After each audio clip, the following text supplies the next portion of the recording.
Good morning student. आज हम कक्षा 7 में पाठ 9 विशेषण के भेदों के बारे में पढ़ेंगे। विशेषण जो कि हमने इसकी परिभाषा पिछली कक्षा में देखी थी कि वे शब्द जो संज्ञा या सर्वनाम की विशेषता प्रकट करते हैं उसे हम क्या कहते हैं? विशेषण कहते हैं।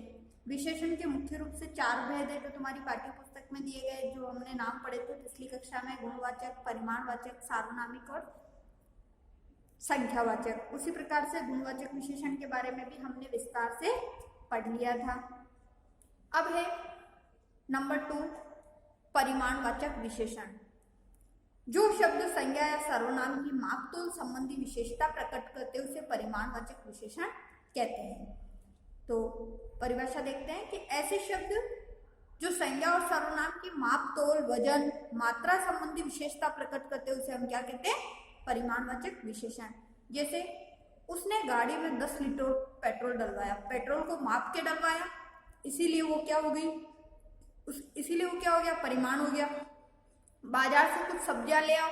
अब देखो, सब्जियों को हम तोल कर लेके आते हैं, ना कि गिन कर लेके आते हैं। तोल कर लेके आते हैं, माप कर लेके आते हैं, इसीलिए वो क्या हो गया? सब्जियां शब्द क्या हो गया? परिमाणवाचक विशेषण हो गया। उसी प्रकार से मेरा सूट 4 मीटर में बन गया। सूट जो कि कपड़ा है, उस कपड़े को भी क्या करके लाए? मीटर में माप के लेके आए। इसीलिए ये सभी क्या है? माप तोल की विशेषता बता रहे हैं। फिर बोरी में 1 क्विंटल गेहूं, ये भी हम तोल कर लेके आते हैं। चाय में थोड़ा दूध डाल देना। अब दूध माप कर डालना है, 1 कप 2 कप, जितनी चाय बनानी है। तो उसी प्रकार से ये सभी क्या है? 10 लीटर, कुछ सब्जियां, 4 मीटर, 1 क्विंटल, थोड़ा दूध, ये सभी परिमाणवाचक विशेषण की मात्रा, मापतोल, वजन के बारे में हमें बता रहे हैं, इसीलिए परिमाणवाचक विशेषण है। तो पेट्रोल की विशेषता क्या है? 10 लीटर। कुछ सब्जियां अब तोल कर ही लेके आएंगे, इसीलिए कुछ शब्द विशेषण है। फिर 4 मीटर, ये भी विशेषण है। 1 क्विंटल एक विशेषण है। थोड़ा दूध तो थोड़ा विशेषण है। अब क्या होता है? परिमाणवाचक विशेषण के 2 भेद होते हैं, निश्चित और अनिश्चित। तो वे विशेषण शब्द जो निश्चित परिमाण का बोध कराते हैं उसे हम क्या कहते हैं? निश्चित परिमाणवाचक विशेषण कहते हैं। जैसे किसी की संख्या निश्चित हो सकती है, जैसे 5 किलो आलू लेकर आना। अब आलू कितने लेकर आने? 5 किलो। उनको माप कर तोल कर लेके आएंगे। बाजार जा रहे हो, कुछ सब्जियां लेकर आना। अब कुछ सब्जियां, तो यहाँ पर क्या हो गई कि कुछ सब्जियां यानी कि कितने किलो लेके आनी है? 1 किलो लेके आनी है, 4 किलो लेके आनी है, कोई निश्चित नहीं है, इसीलिए ये क्या हो गया? अनिश्चित हो गया। तो निश्चित परिमाणवाचक विशेषण। संज्ञा या सर्वनाम शब्दों के विशेषण परिमाण का बोध कराने वाले शब्दों को निश्चित परिमाणवाचक विशेषण कहते हैं। ये जो सर्वनाम शब्द है ये गलत है, यहाँ पे विशेषण आ जाएगा।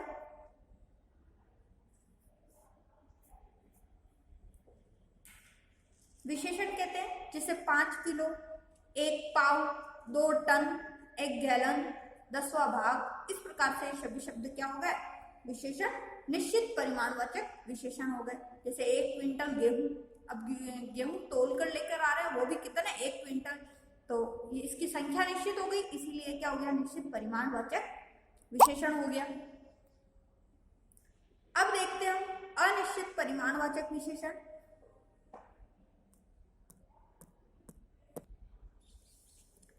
संज्ञा या सर्वनाम शब्दों के अनिश्चित परिमाण का बोध कराने वाले शब्दों को अनिश्चित परिमाणवाचक विशेषण कहते हैं।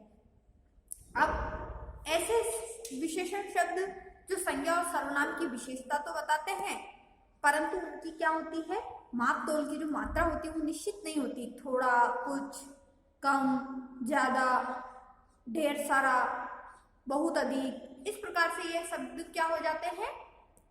अनिश्चित परिमाणवाचक विशेषण। जैसे थोड़ा जल, अब पानी थोड़ा सा चाहिए। कुछ चीनी अब तोल कर नहीं लेके आए, 1 किलो है, 2 किलो है, पाव भर है, कुछ भी नहीं है। ज्यादा दूध, ढेर सारे कपड़े, कम घी, कई तोले सोना। अब सोने की जो मात्रा है उसको कितने तोले लेकर खरीदना है, क्या करना है, वो भी इसकी मात्रा निश्चित नहीं है, इसीलिए क्या हो गया? अनिश्चित परिमाणवाचक विशेषण। नेक्स्ट देखते हैं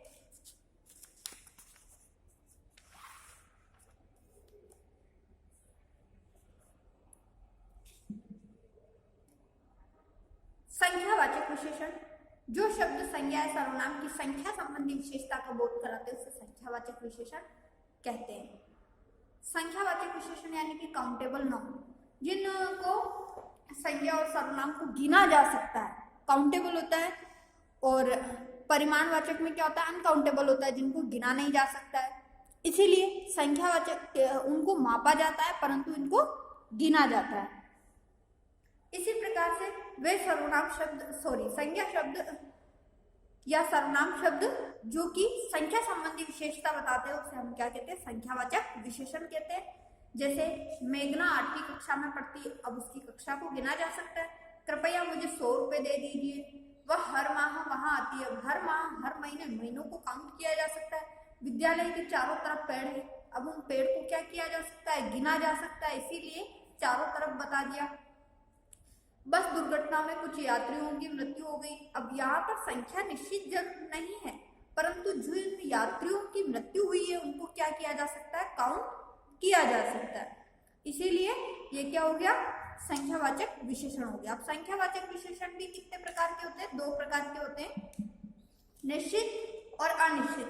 वे विशेषण शब्द जो संज्ञा और सर्वनाम की निश्चित संख्या का बोध कराते हैं उसे हम क्या कहते हैं, निश्चित संख्यावाचक, और जो निश्चित संख्या का बोध नहीं कराते उसे हम अनिश्चित संख्यावाचक विशेषण कहते हैं। जैसे जो संज्ञा या सर्वनाम की निश्चित संख्या का बोध कराते हैं उन्हें निश्चित संख्यावाचक विशेषण कहते हैं। जैसे 2, 3, 5, दुगुना, तिगुना, पहला, दूसरा, हर रोज, 10वां आदि। ठीक है, जैसे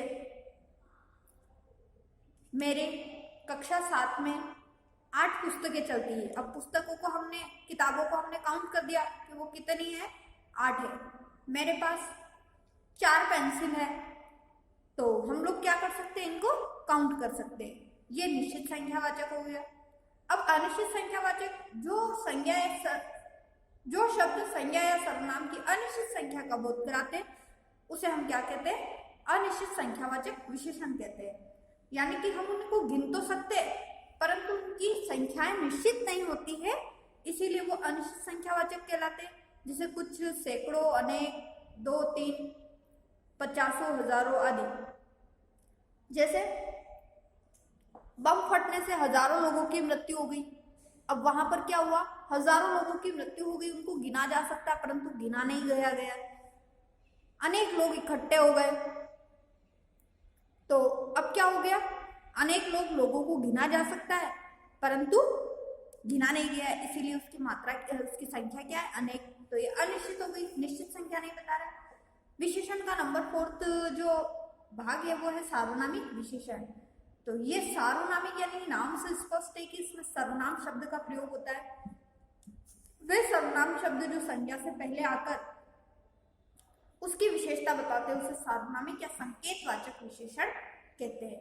अब इसको संकेतवाचक विशेषण इसलिए कहा जाता है क्योंकि ये संकेत भी करता है। जैसे मेरे पिताजी आ रहे हैं, अब पिताजी क्या है, संज्ञा है, ठीक है। अब मैंने संकेत भी किया है कि मेरे पिताजी आ रहे हैं, इसका मतलब संज्ञा शब्द से पहले जो आते हैं सर्वनाम शब्द उसको सार्वनामिक विशेषण कहते हैं, और संकेत करते हैं उसे संकेतवाचक विशेषण भी कहते हैं। तो सार्वनामिक विशेषण और संकेतवाचक विशेषण दोनों एक ही है, ये इसका दूसरा नाम है। ये गाय किसकी है, अब कोई गाय है जो दौड़ के आ गई है या फिर खेत में चल रही है, तो हमने क्या कह दिया कि ये गाय किसकी है। वह लड़की बहुत चालाक है, उस टोकरी में फल रखो, यह घोड़ा मिस्टर सकलानी का है। तो इस प्रकार से हम लोग क्या कर सकते हैं, मेरे पिताजी, ये गाय, वह, उस, यह, ये सभी शब्द सर्वनाम है, इसीलिए सार्वनामिक विशेषण हो गया। और सभी संकेत कर रहे हैं पिताजी की तरफ, गाय की तरफ, लड़की की तरफ, टोकरी, घोड़े, इन सब की तरफ क्या कर रहे हैं, संज्ञा शब्दों की तरफ संकेत कर रहे हैं, इसलिए संकेतवाचक विशेषण बन गया। अब देखो कि परिमाणवाचक और संख्यावाचक में अंतर क्या होता है। ये अभी जैसे मैंने बताया कि संख्यावाचक में क्या अंतर होता है कि हम उसको गिन सकते हैं, चाहे उसकी संख्या निश्चित हो चाहे अनिश्चित हो। जैसे मैंने बताया ना, बम फटने से हजारों लोगों की मृत्यु हो गई परंतु लोगों को गिना जा सकता है। उसी प्रकार से मैंने 5 किलो दूध खरीदा परंतु आधा गिर गया, अब उस जो गिर गया या फैल गया है उसको क्या कर सकते हैं, हम माप नहीं सकते, तो उसको हम गिन नहीं सकते, इसीलिए वो संख्यावाचक विशेषण नहीं होकर क्या होगा, परिमाणवाचक विशेषण होगा। तो जहां पर माप, तोल, वजन, मात्रा संबंधी बोध होता है उसे हम परिमाणवाचक विशेषण कहते हैं, और जहां पर संज्ञा सर्वनाम की संख्या संबंधी विशेषताओं का बोध होता है उसे हम संख्यावाचक विशेषण कहते हैं। अब देखते हैं संख्यावाचक और परिमाणवाचक विशेषण में अंतर, जो कि अभी मैंने बताया। कुछ वस्तुओं की गिनती की जा सकती है, जबकि कुछ वस्तुओं को गिनना संभव नहीं होता, इसीलिए उसे मापा या तोला जा सकता है। जिन वस्तुओं को मापा या तोला जाता है उनके माप तोल बताने वाले शब्द ही परिमाणवाचक विशेषण कहलाते हैं, तथा जिन वस्तुओं की गिनती की जाती है उनकी संख्या का बोध कराने वाले शब्द संख्यावाचक विशेषण कहलाते हैं। अब देखते हैं सर्वनाम तथा सार्वनामिक विशेषण में अंतर। जो सर्वनाम शब्द होता है उसी से सार्वनामिक विशेषण बनता है, परंतु सर्वनाम किसके स्थान पर प्रयुक्त होता है, संज्ञा के स्थान पर। और सार्वनामिक विशेषण क्या होता है, उस संज्ञा शब्द की तरफ संकेत करता है। ठीक है, यहाँ पर अगर सर्वनाम में संज्ञा शब्द नहीं आता है, सार्वनामिक विशेषण में संज्ञा शब्द आता है, संज्ञा शब्द की तरफ संकेत करता है, उसके पहले लगता है, इसीलिए ये सार्वनामिक विशेषण होता है। जैसे हम देखते हैं सर्वनाम तथा सार्वनामिक विशेषण में भ्रम होना स्वाभाविक है।